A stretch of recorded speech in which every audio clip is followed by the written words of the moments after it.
মোহাম্মদ আব্দুল মজিদ সাহেবকে অল্প কিছু সময় বক্তৃতা জানানো যাচ্ছে। জাহানাল্লাহ সাইদান ফিদ্দারাই।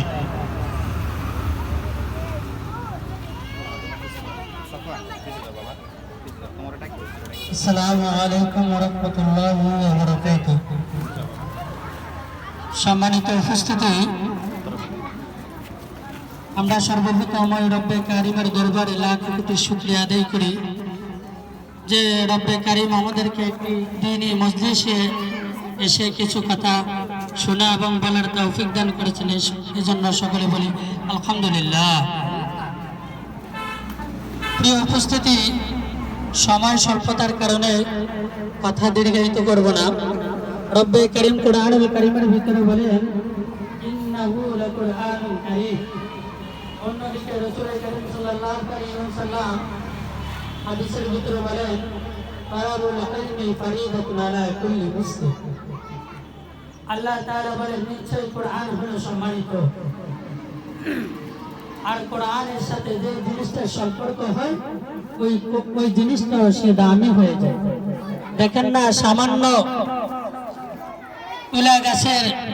তুলা গাছ দিয়ে যে কাঠ বানানো হয়, সামান্য এই কাঠ, রেহান নামক এই কাঠটা যখন কোরআনের সাথে লাগার কারণে তার সম্পর্ক বেড়ে যায়। রেহানটা যখন মাটিতে আমাদের হাত থেকে পড়ে যায়, আমরা খুবই যত্নের সাথে এটাকে নিজেদের বুকে লাগিয়ে নিই। কেন? কারণ কি?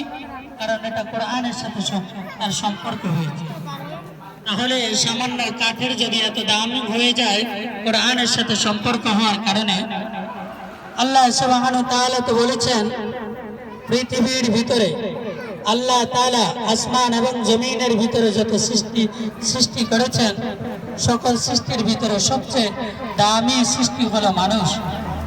আমাদেরকে একেতে আল্লাহ সুবহানাহু ওয়া তাআলা দামি বলেছেন, অন্যদিকে আমরা যদি কোরআনকে আমাদের ভিতরে ধারণ করতে পারি তাহলে তো আমরা কোরআনের সাথে সম্পর্ক থাকার কারণে আমাদের দাম আরো কোটি কোটি গুণ বাড়ে যাবে। কথা বলুন ঠিক কিনা? এভাবে কোরআন যারা পড়ে এবং কোরআন যারা শিক্ষা দেয় উভয়ই কিন্তু দামি। আর আপনারা যারা আপনাদের সন্তানদেরকে কোরআনের মজলিসে দিয়েছেন, কোরআন শিক্ষার জন্য দিয়েছেন, আপনারাও আল্লাহ সুবহানাহু ওয়া তাআলার দরবারে অনেক দামি। এই সন্তান আপনাকে দুনিয়াতে কোনোদিন লাঞ্ছনা দেবে না যদি তার ভিতরে কোরআনুল কারীমের শিক্ষা থাকে। এটাই বাস্তবতা। সন্তানের আসলে আমাদের সমাজে পিতা মাতার প্রতি সন্তানের হক এটা বয়ান করা হয়, এটার আলোচনা করা হয়, কিন্তু সন্তানের প্রতি যে পিতা মাতার হক রয়েছে, কর্তব্য রয়েছে, এটা সচরাচর আলোচনা করা হয় না। কিন্তু আসলে এটাও কিন্তু আলোচনা করার একটা মুখ্য বিষয়। সন্তানের অনেকগুলা সন্তানের প্রতি বাবা মার কর্তব্য রয়েছে, তার মধ্যে একটি হলো দ্বীনি শিক্ষা দেওয়া, সুশিক্ষায় শিক্ষিত করা। এক ব্যক্তি বলেছিলেন, আমাকে তোমরা একজন শিক্ষিত মা দাও, আমি তোমাদেরকে একটা শিক্ষিত জাতি দিব। একজন মা যদি শিক্ষিত হয়, একজন বাবা যদি শিক্ষিত হয়, তার ভিতরে যদি শিক্ষার গুণ থাকে, সে যদি শিক্ষার মজা বোঝে, শিক্ষার মুভমেন্ট বোঝে, তাহলে সে তার সন্তানটাকেও ওই শিক্ষায় শিক্ষিত করার চেষ্টা করে। সে তার জীবনের শেষ প্রান্ত পর্যন্ত বৃদ্ধকাল হয়ে গেল তার সন্তানটাকে সে শিক্ষায় শিক্ষিত করার জন্য সে প্রচেষ্টা চালিয়ে যায়। এজন্য আমরা খুবই শুকরিয়া আদায় করি, আমরা খুবই কৃতজ্ঞতা আদায় করি। আপনারা আপনাদের সন্তানদেরকে আমাদের মাঝে দিয়েছেন। আমাদের মাদ্রাসায় এরকম পড়াশোনা করা হয়, আপনারা অবশ্যই অবগত আছেন। আশা রাখি সামনে আমরা আরো বহু দূরে এগিয়ে যেতে পারবো যদি আপনাদের সাথে আমাদের সাথে থাকে। আপনাদের কাছে আমরা খুবই কৃতজ্ঞ যে আপনারা সর্বদিক থেকে আমাদেরকে আপনারা সহযোগিতা করেছেন। প্রিয় উপস্থিতি, আমি আর দু একটা কথা বলে বক্তব্য শেষ করতেছি। আমরা বাচ্চাদেরকে সময় দিতে জানি না, সময় দিতে চাই না। বাড়িতে যাওয়ার পরে অল টাইম বাচ্চাদেরকে সময় দিবেন। প্রয়োজনে মোবাইলটা রেখে দিবেন, মোবাইলটা রেখে দিয়ে এদের বাচ্চাকে সময় দিবেন। আমাদের দেখা যায় কি মাকে বেশি ভালোবাসে, বাবাকে একটু কম ভালোবাসে। এটা আসলে মায়ের দোষ না বা সন্তানের দোষ না। আমি ব্যক্তিগতভাবে মনে করি আমারও সন্তান হয়েছে, আমি মনে করি এটা আমাদের বাবাদের দোষ। কেন? আমরা বাবারা কাজে ব্যস্ত থাকি, বাড়িতে আসার পরেও কাজ নিয়ে ব্যস্ত থাকি, সন্তানদেরকে সময় দিয়ে না, এটা করবো না। বাসায় যখন থাকবো সর্বোচ্চ বাচ্চাকে সময় দেওয়ার চেষ্টা করবো।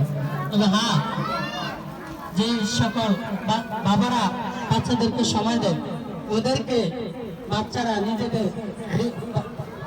নিজেদের জীবনের শেষ প্রান্ত পর্যন্ত বাবার সেবা করার জন্য সে আপ্রাণ চেষ্টা করে যায়।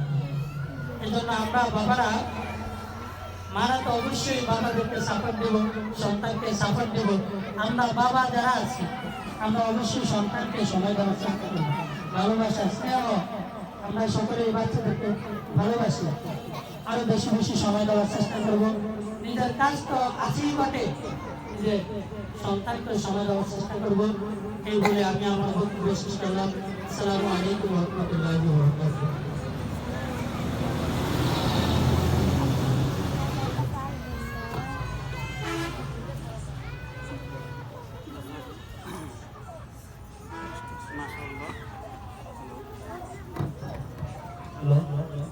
মাশাআল্লাহ, অল্প সময়ের ভিতরে নায়েব সাহেব মূল্যবান নসিহত পেশ করলেন।